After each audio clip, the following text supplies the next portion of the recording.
Friends, welcome back to Cherila's kitchen. तर आज आपण बघणार आहोत एकदम खुसखुशीत अशी जिरा बिस्किट घरच्या घरी एकदम परफेक्ट मेजरमेंटने आज आपण बनवणार आहोत, ओव्हनमध्येही आणि कढईमध्येही.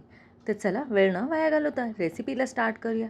त्याआधी चॅनेलला सबस्क्राईब केले नसेल तर सबस्क्राईब करा आणि बेल आयकॉनला क्लिक करायला विसरू नका. त्यासाठी आपण सर्वात प्रथम जिरे भाजून घेणार आहोत. तर मी इकडे 3 चमचे एवढे जिरे घेतले आहे. हे आपण एकदम नॉर्मल असे भाजून घेणार आहोत.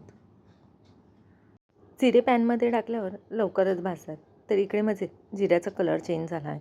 तर हे आपण काढून घेऊया. काढून घ्यायला आपल्याला बारीक असे वाटून घ्यायचे आहे. एकदम बारीक पण नाही, जाडसर असे आपल्याला वाटून घ्यायचे आहेत. त्यासाठी मी प्लॅटफॉर्मवरच जिरे ओतून लाटण्याच्या साहाय्याने या प्रकारे प्रेस करून घेत आहे.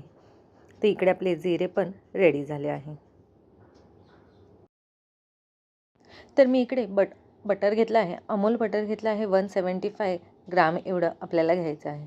ह्यामध्येच आपण घालणार आहोत अर्धा कप एवढी पावडर शुगर, पिठी साखर, किंवा तुम्ही आपली नॉर्मल साखर मिक्सरमध्ये बारीक करून घेतली तरी चालेल. आता ही मी चाळून घेतली आहे.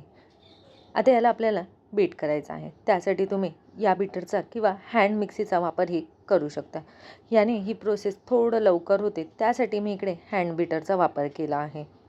जर तुमच्याकडे हँड बीटर नसेल तर तुम्ही यानेही नॉर्मल आपलं बीटरनेही करू शकता. पण हँड बीटरने लवकर ही प्रोसेस होते, त्यासाठी मी इकडे याचा वापर केला आहे.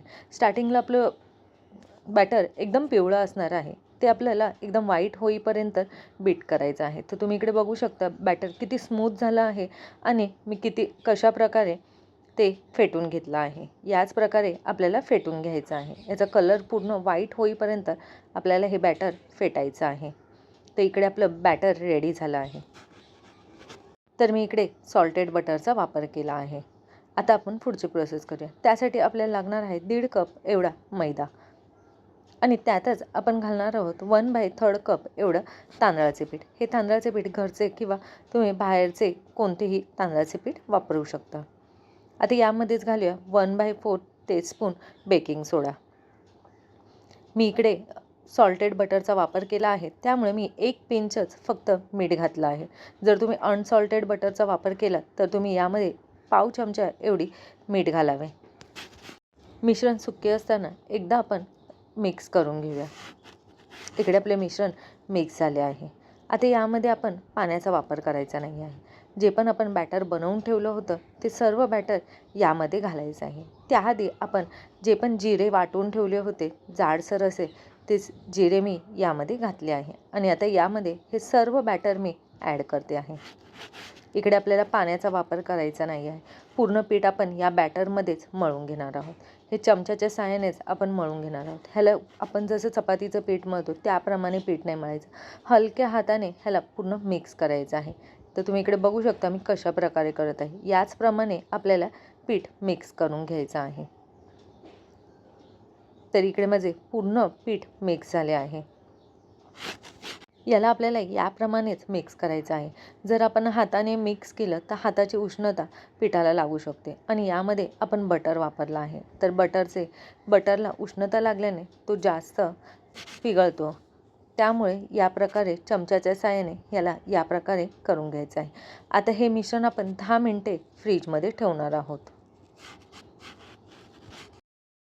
स्टार्टिंगला सांगितल्याप्रमाणे मी हे बिस्किट कढईमध्ये आणि ओव्हनमध्ये बनवणार आहे. तर ते मी कढई पण गरम करत ठेवली आहे आणि इकडे आपले 10 मिनिटंही झाले आहे. आता याला एकदम हलक्या हाताने थोडेसे असे मळून घ्यायचे आहे.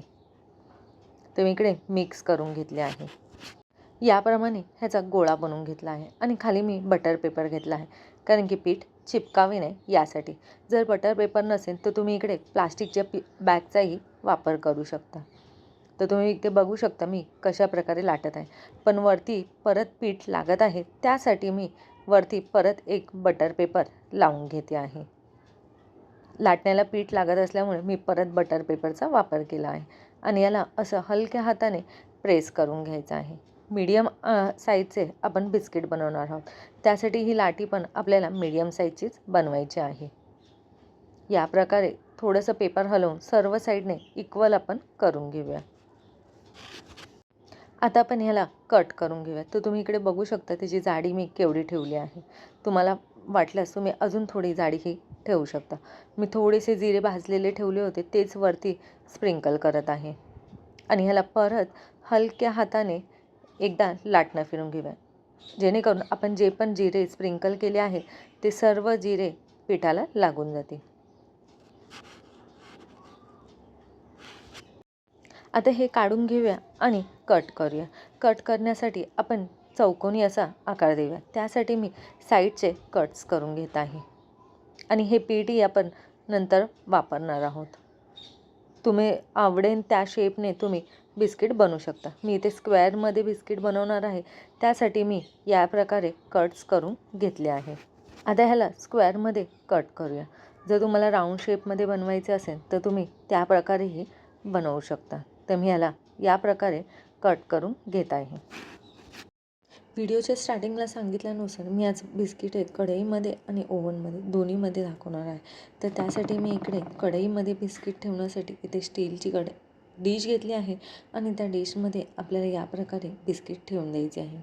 कढई ऑलरेडी मी प्रीहीट करून घेतली होती 10 मिनटे. आता ही 10 मिनटे गरम झाली आहे. आता यामध्येच बिस्किट आपण ठेवून देऊया. 25 मिनटं लो टू मिडियम गॅसवर हे आपल्याला भाजून घ्यायचे आहे. यावर झाकण ठेवून आपण भाजून घेऊया. तोपर्यंत आपण ओव्हनमध्येही बिस्किट बनवणार आहोत. तर इकडे मी ओव्हनची डिश घेतली आहे. या डिशला मी बटर पेपर लावून घेतला आहे. बटर पेपर लावून यावर आपण बिस्किट ठेवून घेऊया. आधी 180 डिग्रीजवर प्रीहीट करून घेतला होता 10 मिनटे आणि 180 डिग्रीजवरच मी 10 मिनटे बिस्किटे भाजायला लावली आहे. तोपर्यंत आपली इकडची बिस्किटे कढईतली बिस्किटे रेडी झाली आहेत. तर तुम्ही बघू शकता किती सुंदर असा कलर आला आहे आणि खूप छान झाले आहे. तर घरी नक्की ट्राय करा. तर याचप्रमाणे तुम्ही ह्याचा लगेच ह्याला काढल्या हात लावायचा नाही आहे. 2 मिनटं ह्याला असेच नॉर्मल होऊन द्यायचं आहे आणि तुम्ही ह्याचा कलर बघू शकता किती मस्त आला आहे. तसेच आपले ओव्हनचे बिस्किटही रेडी झाले आहे. मी हे 10 मिनटं कुक करून घेतले आहे. तर तुम्ही ह्याचा कलर बघू शकता किती सुंदर दिसत आहे. ते इकडे ओव्हनचे आणि कढईतले दोन्ही बिस्किट आपले रेडी झाले आहे. तर घरी नक्की ट्राय करा आणि रेसिपी आवडल्यास नक्की लाईक करा अँड शेअर करा.